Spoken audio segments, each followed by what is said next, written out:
আগে আমি এই কদিন রান্না করে এক মন্ত্রপুত পায়েস বানানো শিখেছি। আমি মহারাজের সব সভাসদদের স্ত্রীদের অনুরোধ করছি তারা যেন তাদের স্বামীকে এই পায়েস খাওয়ায়, তাহলেই তারা রান্নায় আমার থেকেও পারদর্শী হয়ে উঠবে। মনে রাখবেন, এই পায়েস হলো মন্ত্রপুত। এই যে মন্ত্রীমশাই আসুন, সবার আগে আপনি খেয়ে দেখুন মন্ত্র বলে রান্না শিখতে পারেন কিনা। না না না, মানে ইয়ে আমাকে কেন? মানে আমি তো বলেই দিয়েছি যে পায়েস আমি খাই না। তুমি পায়েস খাও না? এই প্রথম শুনলাম। নাও খেয়ে নাও, নইলে কিন্তু বাপের বাড়ি আমার আছেই, যাবো যে আর কিন্তু ফিরবো না। এসো, পায়েসটা লক্ষ্মী ছেলের মতো খেয়ে নাও তো, দেখবে শুধু রান্না করতে ইচ্ছে করবে। মহারাজ, আপনিও বাদ যাবেন কেন? আসুন না, আপনিও পায়েস খান।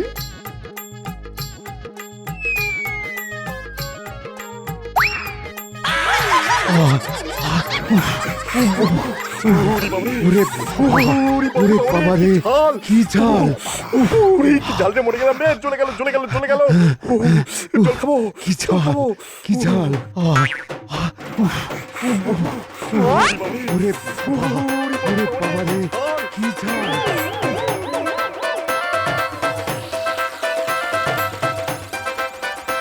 এই কেমন বুঝলেন? হ্যাঁ, গোপালের সঙ্গে চালাকি করা খুব সহজ কাজ নয়, বুঝলে? গোপাল সবার চাইতে বুদ্ধিমান, নইলে ধরে ফেললো কি করে? তুমি নুন আর আমি লঙ্কা মিশিয়ে ওর রান্না বানচাল করতে চেয়েছিলাম। গোপালের সঙ্গে আর বুদ্ধির লড়াইতে না যাওয়াই ভালো।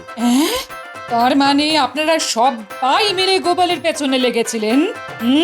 তাহলে তো আপনাদের আর ছাড়াছাড়ি নেই, কালকে থেকে আপনাদের রান্না করতেই হবে।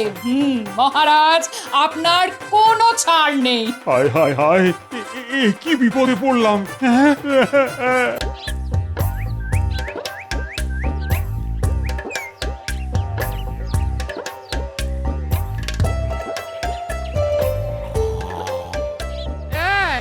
বলি, এত বেলা পর্যন্ত নখ ডাকিয়ে ঘুমোলে সংসারটা কে করবে? বলি, তোমায় কোন কাজে পাওয়া যায় বলো তো? কুটোটি পর্যন্ত নাড়ানোর নাম নেই, শুধু ঘুম আর রাজসভা, ব্যাস। আমি কি শুধু জীবনটা রান্না করেই কাটিয়ে দেবো? এই দেখো গিন্নি, আমাকে মাথা খাটিয়ে খেতে হয়, আর মাথা ঠান্ডা রাখার একটাই উপায়, ভালো ঘুম আর পেট পুড়ে খাওয়া। ও সব কথা তুমি রাজা মশাইকে বুঝিও, আমাকে নয়। তোমার মাথা ঠান্ডা রাখতে নিজেকে উনুনের আঁচে সেদ্ধ করতে পারবো না। এই আমি বলে রাখছি, ভালো করে শুনে নাও। তুমিও শুনে রাখো গিন্নি, ওই রোজ রান্না করো বলে কিচ্ছুটি বলি না, যা রাধো অমৃত মনে গলায় ঢালি। তার কোথায় ঢালবে গো? তোমার চাহিদা মেটানো আমার পক্ষে সম্ভব নয়। মেটাতে হবে না, মেটাতে হবে না। একটু রান্না করে দাও বলে যদি এত কথা শুনতে হয়, তাহলে আজ থেকে আমি রান্না করে সবাইকে খাওয়াবো। হ্যাঁ, তুমি পটের বিবি হয়ে বসে থাকবে, ব্যাস।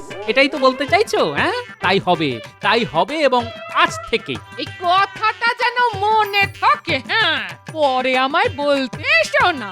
ওগো, মাছের ঝাল খেতে ইচ্ছে করছে, কিন্তু কি করে রাঁধে তা ভুলে গেছি। একটু রেঁধে দাও না গো। এই তখন কিন্তু কিচ্ছুটি শুনবো না, এই কথা কান পেতে শুনে রাখো। হ্যাঁ, তোমার বচন যা মধুর, তা না শুনলে কানে তালা পড়ে যাবে না? মনে থাকে যেন কথাটা।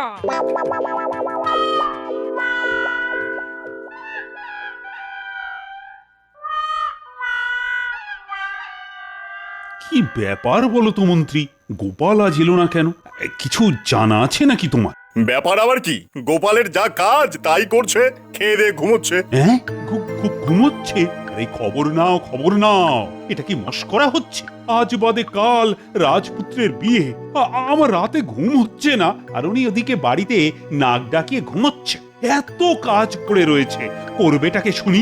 কাজের জন্য গোপালকে কি দরকার মহারাজ? ও থাকলেই বরঞ্চ সব গুবলেট হয়ে যাবে। ঠিক আছে, গোপালকে না হয় কোনো কাজেই লাগালাম না, কিন্তু বিয়ের কথা জেনেও সে আসছে না কেন সেটা তো আমার জানা দরকার। কালকেই আপনাকে খবর দিতে পারবো। আমি নিজে গিয়ে দেখে আসছি ও সভায় না এসে ঘরে কি করছে। হ্যাঁ, কি গো গোপাল গিন্নি, তোমার কর্তার খবর কি? আর বলো না ভাই, এখন মাথায় রান্নার ভূত ঢুকেছে। হ্যাঁ, বলো কি গো, রান্না উনি শিখলেন কি করে? জানি না গো, আমি তো বাবা কোনো দিনও শেখাইনি, কিন্তু নুন ঝাল মিষ্টির পরিমাণে এত নিখুঁত যে তুমি ভাবতেও পারবে না। দাঁড়াও দাঁড়াও, আমিও আমার কর্তাকে রান্না করতে বাধ্য করব।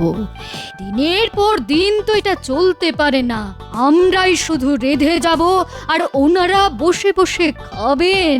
না না না, এটা চলতে পারে না। না, এটা চলতে পারে না। আমিও আমার স্বামীকে রোজ রান্না করাবো, দেখি কি করে আমার কথা অমান্য করে। করলে আমিও দেখে নেব। কিছু খেতে দাও বউ, বড্ড খিদে পেয়েছে যে। পারবো না, নিজে নিয়ে খাও। কি বলছো তুমি? স্বামীকে খেতে দেবে না? কাল থেকে আমাকে রান্না করে খাওয়াতে হবে, বুঝেছো? আমি তো কিছুই বুঝতে পারছি না। আরে তোমার হলোটা কি? যাও, গোপালকে দেখে এসো, সে তার গিন্নিকে রেঁধে খাওয়াচ্ছে রোজ। কাল থেকে তোমাকেও করতে হবে। হ্যাঁ, হ্যাঁ, আমি করব রান্না? রাজ্যের মন্ত্রী রান্না করে বউকে খাওয়াবে? জীবনে এই কথা কোথাও শুনেছো? হ্যাঁ, শুনি কি না শুনি সেটা তোমার দেখার বিষয় নয়। আমার এক কথা, গোপাল যদি পারে তুমিও পারবে।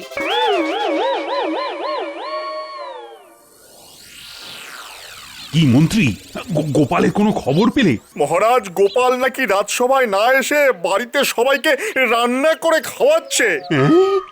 গোপাল রান্না করছে? কি কি বলছো বলো তো তুমি? ভগবান একেবারে সঠিক তথ্যই দিয়েছে। শুধু তাই নয়, গোপাল ওই নদীর ঘাটে আমাদের বউদের উস্কেছে, যেন তারা ওই আমাদের বাধ্য করে রান্না করতে। ভাবুন ভাবুন মহারাজ, ভাবুন, আমরা রান্না করতে শুরু করলে রাজ্যের হাল কি দাঁড়াবে? রাজসভা তো ফাঁকা হয়ে যাবে। কি বললে? সব পুরুষ মানুষকে উস্কাচ্ছে রান্না করার জন্য? এ কিন্তু ভারী অন্যায়। গোপালকে এর জন্য কঠিন শাস্তি পেতে হবে। মহারাজ, কোনদিন হয়তো শুনবো রানীমা পর্যন্ত আপনাকে দিয়ে রান্না করাচ্ছে। এই যদি তাই হয় তবে রাজ্যের কি হবে? হ্যাঁ, রাজসভা ছেড়ে রাজা রান্নাঘরে রন্ধন কর্ম করছে। ছি ছি ছি ছি ছি ছি ছি ছি, লোকে কি বলবে? হ্যাঁ, সেরকম সম্ভাবনা আছে নাকি? তাহলে তো বিপদ।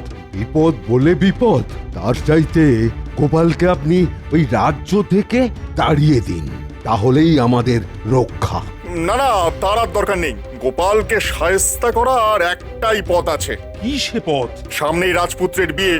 আপনি বলেছেন যে 3 দিন 3 রাত্রি রাজ্যের সবাই রাজবাড়িতে খাবে। আপনি গোপালকে রান্না বান্নার ভার দিয়ে দিন না, দেখি প্রজারা খেয়ে কি বলে। গোপাল এমন তারা খাবে যে রাজ্য ছেড়ে পালাতে বাধ্য হবে। এটা ভালো কথা বলেছ, কিন্তু তার আগে তো গোপালের হাতের রান্না খেতে হবে। মানে গোপাল কেমন রাঁধে তা না জেনে তো তার উপর এত বড় একটা দায়িত্ব চাপানো যায় না। আর খারাপ হলে তো প্রজারা তো আমার উপর ক্ষেপে যাবে। চলো আমরা 3 জন মিলে গোপালের হাতের রান্না খেয়ে আসি।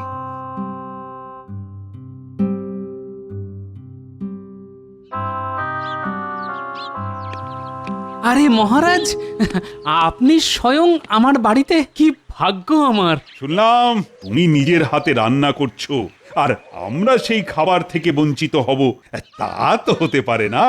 দাও দাও দাও, আমাদেরও খাওয়ার ব্যবস্থা করো। ওরে ওরে পুঁটি, অতিথিদের জন্য কাঁস আর থালা বাসন বার করে ধুয়ে দে না রে মা।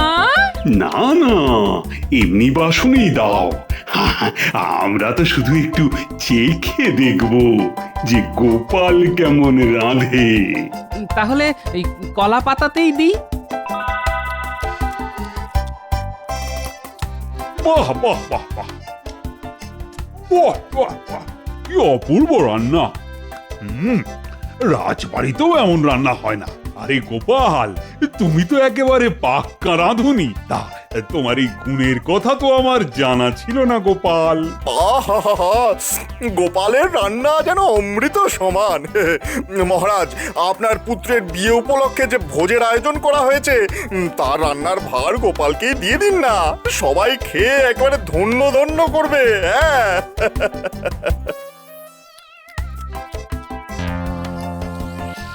হ্যাঁ মহারাজ, গোপালের হাতের রান্না খেলে প্রজারা দুহাত তুলে রাজপুত্রকে আশীর্বাদ করবে।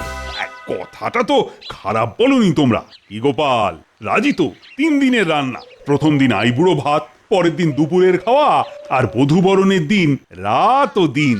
পারবে তো? মহারাজ যখন আজ্ঞা করেছেন তখন গোপাল তা করবেই। আপনি নিশ্চিন্ত থাকুন। যাক, একটা কাজ হয়ে গেল। তাহলে গোপাল, তোমার কি কি লাগবে তা আমাকে জানিয়ে দিও। বহু লোকের ভোজ, তোমার সাহায্যকারীদের ব্যবস্থা আমি না হয় করে দেব।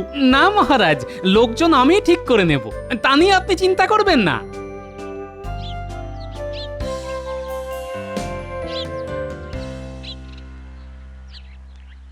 ভগবান ভালোই খেলাটা খেললো।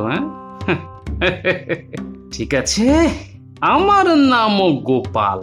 শোন ন্যাপলা, গুলটে, মনে হচ্ছে এর পেছনে ভগবানের হাত আছে। তোরা ওর বাড়ির উপর নজর রাখবি, সঙ্গে বটা ঘটাও আছে, বুঝলি? সাবধানের মান নেই। শোন বটা, আজ গোপালকে এমন ভাবে ফাঁসিয়েছি না যে তার আর নিস্তার নেই। এবার ওকে প্রজারাই রাজ্য ছাড়া করবে। হ্যাঁ, আরে আপনার বুদ্ধি বলে কথা, গোপালকে প্রজারা পিটিয়ে দিলে ও নিজেই রাজ্য ছেড়ে চলে যাবে। তা বুদ্ধিটা কি শুনি? মহারাজ গোপালকে ছেলের বিয়ে রান্নার ভার দিয়েছেন, তোদের কাজ হবে সেই রান্না পণ্ড করে দেওয়া, বুঝলি? তা কি করে করব? গোপালের সহকারী হয়ে তোদের ওই দলে ভিড়ে গিয়ে রান্নায় গুচ্ছের নুন মিশিয়ে দিতে হবে, যাতে কেউ মুখেই তুলতে না পারে, বুঝলি? আর এমন কি কাজ, ও আপনি নিশ্চিন্ত থাকুন, হয়ে যাবে। ওই ওই ওপরের প্যাকে টিপ কর। না রে, অনেক উঁচুতে। একটা কাজ করি, আমি গাছের ওপর উঠে দেখি পারা যায় কিনা।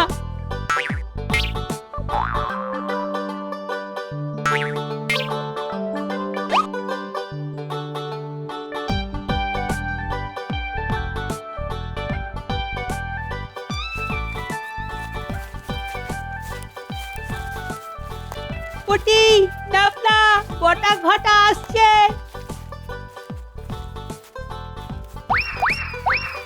এই মন্ত্রী ভগবান কিন্তু জব্বর একটা বুদ্ধি খাটিয়েছে, কি বলিস? হ্যাঁ, এবারেরটা জব্বর বটেই। ভগবানের কি বুদ্ধি রে! গোপাল রান্নায় নুন দেবেই, আর আমরা সেই নুনের ওপরে নুন চাপিয়ে দেব, কেউ আর মুখ তুলতে পারবে না। একেবারে মোক্ষম বুদ্ধি। চল বাজার থেকে নুন জোগাড় করি। চল চল, সেটাই ভালো। হ্যাঁ, সেটাই ভালো। শুনলি কথাটা? চল তাড়াতাড়ি দাদুকে গিয়ে জানিয়ে আসি।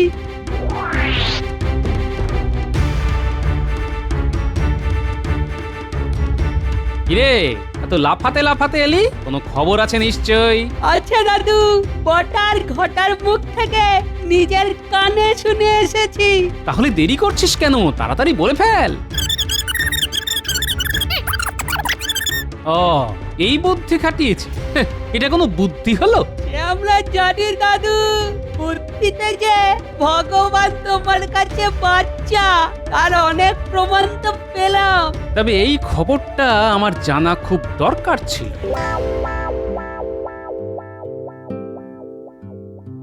মাংসটা কষিয়ে নি, মশলা, তেল, দই সব দেওয়া হয়ে গেছে। এবার নুনটা মেখে ফেলি। ওটা আমি দেব, তুমি দিতে পারবে না। আজ আইবুড়ো ভাত, সবাইকে এমন রান্না করে খাওয়াবো যে লোকে চেয়ে চেয়ে খাবে।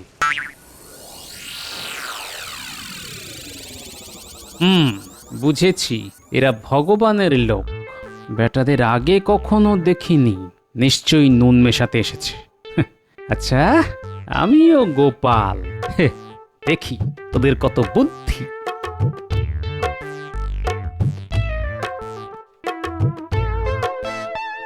যাক, ওরা দেখলো যে নুন দেওয়া হয়েছে, আমি বরং একটু অন্য কাজে ওদিকে যাই।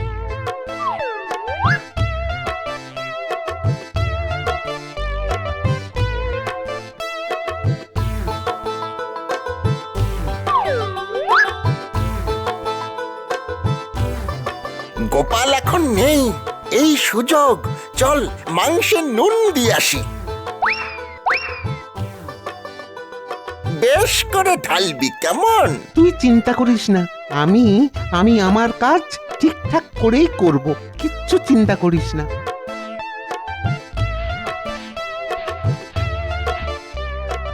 এবার দেখি গোপালের রান্না খেয়ে কে কি বলে।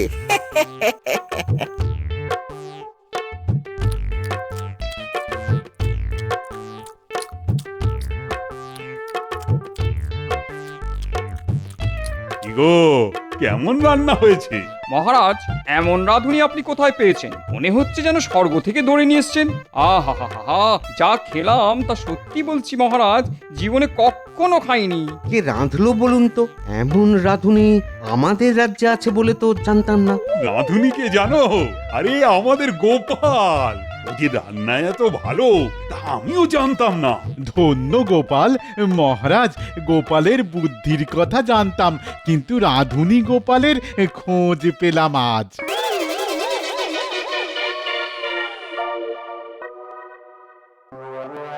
ভাগ্যিস গোপাল ছিল, তাই সবকিছু উতরে গেল।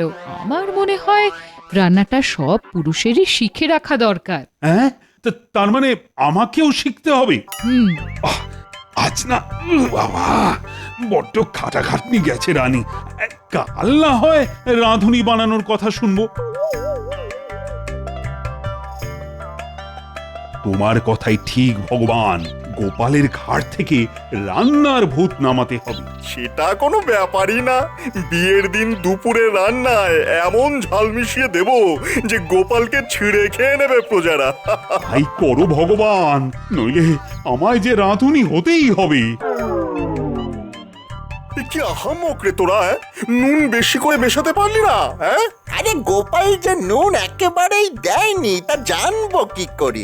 আমরা যথেষ্ট নুন দিয়েও কিছুই হলো না। ছ্যা, ছ্যা, ছ্যা, ছ্যা, ছ্যা। কপালের জোরে বেঁচে গেল গোপাল, এটাই গোপালের কপাল। কিন্তু কিন্তু এবার মহারাজ নিজেই বলেছেন এমন কিছু করতে হবে যাতে গোপালের মাথা থেকে রান্নার ভূত একেবারে চলে যায়। তাই বিয়ের দিন দুপুরের ভোজে রান্নায় বেশ করে ঝাল দিতে হবে, বুঝলি? এবার আর বলদের মতন কাজ করিস না যেন, কেমন? ঠিক আছে, এবার তাই হবে।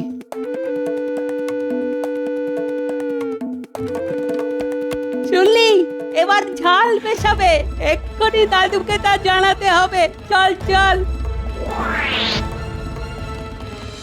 দাদু, এই মাত্র শুনে এলাম কালকের দুপুরের ভোজে ওরা নাকি ঝাল মেশাবে। এমন ঝাল দেবে যে লোকে নাকি কাঁদতে কাঁদতে বাড়ি ফিরবে। শোন গুলটে, তোরাও তো নিমন্ত্রিত, তোরা আমার কাছাকাছি থাকবি। চিংড়ি মাছ দিয়ে এঁচোড়ের ঘন্ট রাঁধবো। তোরা এসে বারবার আমার কাছে খেতে চাইবি, আমি একটুখানি খেতে দেবো। তোরা খেয়ে বলবি, উফ কি ঝাল দিয়েছো দাদু, কেউ খেতে পারবে না। আমি বলবো, যা তো, রান্নার সময় বিরক্ত করবি না, তোদের জন্যই আমার সব মনোসংযোগ নষ্ট হয়ে যাচ্ছে। ঠিক আছে? ঠিক আছে দাদু, তাই করব।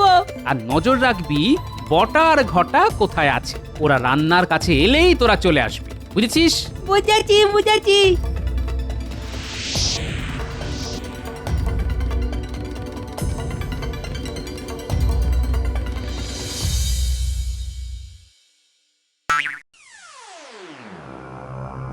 দাদু, ও দাদু, কি রাঁধছো গো? চিংড়ি দিয়ে এঁচোড়ের ঘন্ট। একটু দাও না গো, চেখে দেখি। নে, অল্প করে নে, চেখে দেখ কেমন হয়েছে। উড়ি বাপরে, কি ঝাল হয়েছে গো, লোকে তো খেতেই পারবে না। আরে একটু ঝাল না দিলে কি আর এই রান্নার স্বাদ হয়? যা যা যা, আমায় বিরক্ত করিস না তো।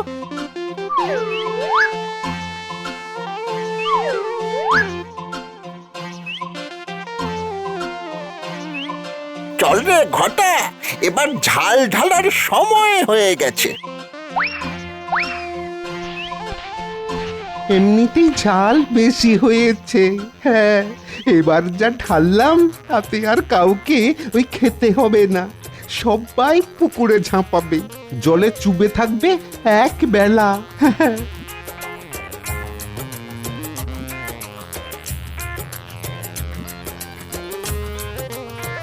প্রথমেই বলে রাখি চড়ে আজ ঝালটা বেশি দিয়ে ফেলেছে গোপাল। ওকে আর রান্না করতে দেব না, অনেক হয়েছে। এভাবে কেউ ঝাল দেয়? ঝাল? মহারাজ কি বলছেন? এমন পরিমাণ মতন ঝাল আগে কখনো খাইনি। গোপালের হাতের যেমন নুন তেমন ঝালের মাপ। এই মাপ উঁচু দরের রাঁধুনি ছাড়া আর কেউ দিতে পারবে না। গোপাল হলো গিয়ে পাক্কা রাঁধুনি, রান্নার স্বাদ নিয়ে কোনো কথা হবে না। রাঁধুনি হিসাবে গোপালকে সেরা শিরোপা দেওয়া উচিত মহারাজ। তোমার মতো অকম্মার ঢেকি আমি আগে না একটাও দেখিনি। রাজামশাই কাকে কি বলছে রে? কাকে আবার? ভগবানকে। চল আড়াল থেকে শুনে নি। সামান্য ঝাল, তাও ঠিক মতো মেশাতে পারলে না। আমি তো চেষ্টা করেছি মহারাজ। যাকে এখন একটাই সুযোগ আছে, বধূবরণের রাত, সেদিনও কিন্তু কিছু একটা করতেই হবে। চিন্তা করবেন না মহারাজ, সেদিন আমাদের প্রথা অনুযায়ী পায়েস হবে। হ্যাঁ, সেই পায়েসে নুন আর লঙ্কা দুটোই মিশিয়ে দেব। দেখি দেখি গোপাল কি করে বাঁচে। হ্যাঁ দাদু, মহারাজ নিজেই ষড়যন্ত্রে জড়িত, সঙ্গে ভগবান। কাল ওরা পায়েসে নুন আর লঙ্কা দুটোই মেশাবে। কি হবে বুঝতে পারছো তো দাদু? জানি, পাছে আমাকে দেখে সব পুরুষদের রান্নাঘরে ঢুকতে হয়, তাই সবাই মিলে আমার পিছনে লেগেছে। ঠিক আছে, দেখি কি করা যায়। দাদু, তুমি যা করেছো না তা সবার করা উচিত, মহারাজ তা চান বা না চান। ঠিক বলেছিস গুলটে, একেবারে পুরুষ মানুষের মতো। এবার আর কোনো কারসাজি করব না, সবাই যা করছে তাই করে যাক। আমি ওনাদেরই ঘেটে দেওয়া রান্না কায়দা করে ওনাদেরকেই খাওয়াবো। হ্যাঁ,